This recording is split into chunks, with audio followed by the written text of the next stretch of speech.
आप लोगों ने कानपुर की घटना को तो सुना ही होगा और देखा भी होगा।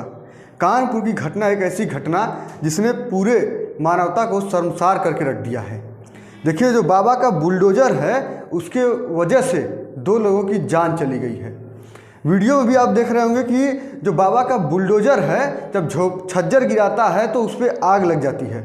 जब आग लगती है तो उसमें माँ और बेटी अंदर दोनों रहती हैं। दोनों जब अंदर रहती हैं, जब आग भी लग जाती है तो उसके बाद जो बुलडोज़र है वो जाकर छज्जर को ही गिरा देता है और माँ बेटी के ऊपर गिर जाता है। जो बाबा का बुलडोज़र है अब कहें एक तरह से तक कातिल हो गया है।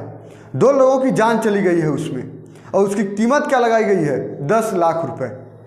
हमारे देश का ये दुर्भाग्य है कि जब हमारे यहाँ लोगों की मौत होती है तो उसकी जो है कीमत लगाई जाती है। कीमत लगाकर 10 लाख रुपए घर तक पहुँचा दी गई है।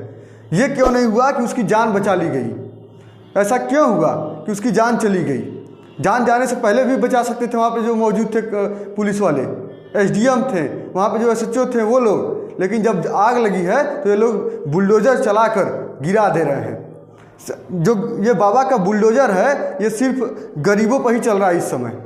आपको बता दें कि ऐसे बहुत सारे बिल्डिंग्स हैं, बहुत सारे कार्यालय हैं, चाहे सपा के हों, चाहे भाजपा के हों, चाहे बसपा के हों, सरकारी ज़मीन पर बने हुए हैं। ऐसे बहुत सारे कार्यालय हैं, लेकिन उस पर बाबा का बुलडोज़र क्यों नहीं चल रहा है? सिर्फ गरीबों को ही हटाना है? सिर्फ गरीबों के घर को ही गिराना है? क्यों नहीं बड़े बड़े कार्यालयों को गिरा दिया जा रहा है?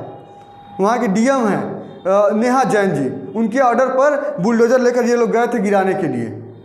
हाँ ठीक है, गिराने गए थे, कम से कम उनको बाहर निकाल के तो गिरा सकते थे, लेकिन बाहर नहीं निकली थी वो लोग, उसी समय गिराना शुरू कर दिए थे। अब देखिए कि उनकी जान तो चली गई है, उसके बाद जनता को आश्वासन देने के लिए कि जनता में आक्रोश न हो, SDM को सस्पेंड कर दिए, JCB चालक को गिरफ्तार कर लिए और जो तहसीलदार थे उनको गिरफ्तार कर लिए। क्या उनके गिरफ्तार करने से अब माँ बेटी की जान वापस आ जाएगी? आप लोगों को इससे पहले क्यों नहीं सोच के भेजना चाहिए था बुलडोज़र को? उनको पहले क्यों नहीं निर्देश दिया गया कि अगर कोई अंदर है तो बुलडोज़र नहीं चला सकते?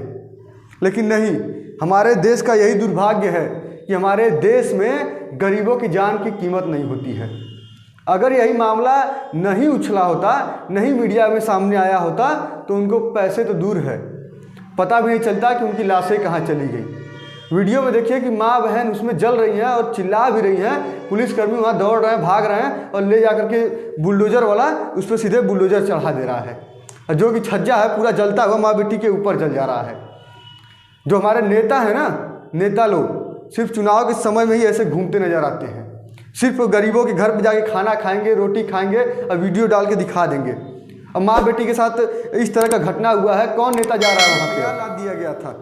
ऐसे बहुत सारे केस हैं उत्तर प्रदेश में जो गरीबों के ऊपर फर्जी केस लाद दिया जाता है, उनको फंसा दिया जाता है। देखिए, एक चंदौली का इसी में वीडियो वायरल हो रहा था जिसमें पुलिस कितना गंदा काम की है वो दिखाई देंगे आपको। देखिए, एक लड़के को उसके घर से पुलिस उठा के ले जा रही है, गरीब का ही बच्चा है वो भी, उसके घर से उठा के ले जा रही है और CO साहब प्रेस कॉन्फ्रेंस करके कह रहे हैं कि इसको हमने रोड पर एक गाड़ी के साथ गिरफ्तार किया है। गाड़ी के साथ गांजा था, यही तमाम चीज़ें जो है असलाह दिखा के उसको बंद कर दिया गया। लेकिन जब मामला मीडिया में आया तो उसके बाद जो है कि लड़के को छोड़ दिया गया, जो SHO थे उनको सस्पेंड कर दिया गया। लेकिन क्या सस्पेंड करने से इस तरह से गरीबों को सताना बंद हो जाएगा? इसके लिए नेता कहाँ हैं हमारे? कहाँ गए हमारे अधिकारी जो मानवता दिखाते हैं, गरीबों के साथ रहने की बात करते हैं? अगर योगी जी गरीबों पर बुलडोज़र चलाना ही है तो चलाइए, लेकिन उनको पहले सुरक्षित निकाल कर चलाइए, न कि उनको इस तरह से जला कर चलाइए। जब जल कर वो मर गई, उसकी कीमत आप लोगों ने 10 लाख रुपए लगा दी, तो कहाँ से अब ये होगा कि गरीब को इंसाफ मिला है? क्या एक गरीब की जान जो है वो 10 लाख रुपए में वापस आएगी? सिर्फ 10 लाख रुपए दे देने से उसके परिवार की माता जो बहन है वो वापस आ जाएंगी? नहीं आएंगी। तो ऐसे अधिकारियों के ऊपर सख्त से सख्त कार्रवाई होनी चाहिए जो इस तरह की घटना को अंजाम दे रहे हैं। देख रहे हैं कि अंदर परिवार रह रहा है, फिर भी जाकर उसको ऊपर बुलडोज़र चला दे रहे हैं। आग लगी हुई है, जाकर के गिरा दे रहे हैं उसको, छज्जा गिरते ही माँ बहन उसमें जल गई। बताइए, अगर उनके परिवार के साथ ऐसा होता तब? अगर किसी अमीर के परिवार को आप घर पर जाइए, अगर इलीगल तरीके से बना है उसको आप गिराने की कोशिश करिए, उनके परिवार को एक खरोच तक आ जाती है तो पूरी सरकार हिल जाती है। लेकिन जब गरीब की इस खरोच तो छोड़िए, गरीब की मौत हो जा रही है तब भी कुछ नहीं हो पा रहा है, सिर्फ उनकी कीमत लगा दी जा रही है। ये हमारे उत्तर प्रदेश का हाल है। अब देखते हैं कि कानपुर की जो घटना है उससे क्या उत्तर प्रदेश की प्रशासन सीख लेती है। क्या आगे चल के अब ऐसी घटना को अंजाम देगी? क्या आगे ऐसी घटना होने से रोकेगी? अब ये देखना सबसे ज़रूरी है। हाँ ठीक है, जो घटना हो गई, लेकिन आगे ऐसी घटना नहीं होनी चाहिए।